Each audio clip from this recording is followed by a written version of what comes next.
My dear students, for 11th zoology, this is human physiology. The chapter is body fluids and circulation, and the topic is human heart. The heart is present in human beings as well. It is of 4 chambers. It is hollow, muscular organ, roughly of the size of one's clenched fist, that is 12 multiplied by 9 centimeters.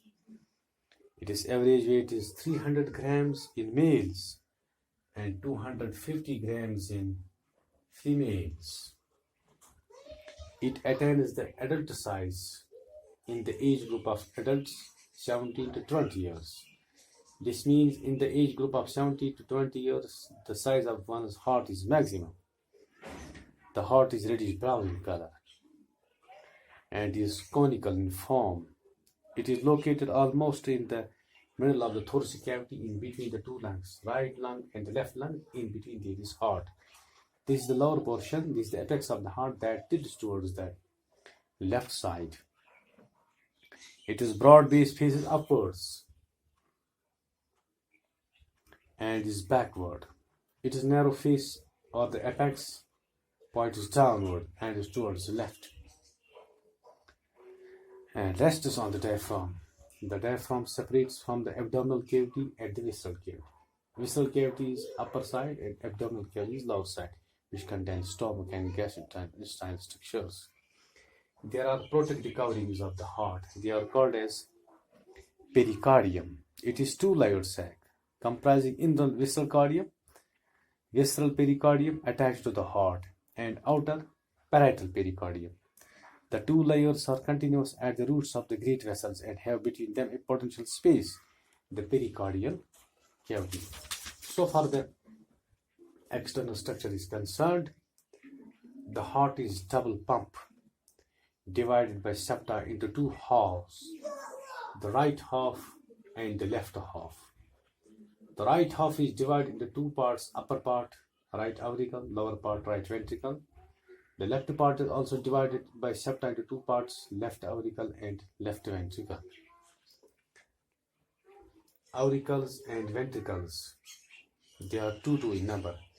Right auricle, right ventricle is separated from the left part of the heart by auriculoventricular septum, that's a permanent wall separating oxygenated and the deoxygenated blood of the man.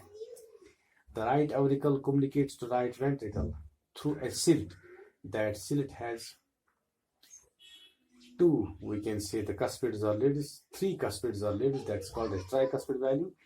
The left auricle and left ventricle communicate by a slit. That slit is of 2 cuspids, hence it is called as bicuspid value. In addition, there are some flaps or structures in the heart. They are called as columni carni or chordae tendineae.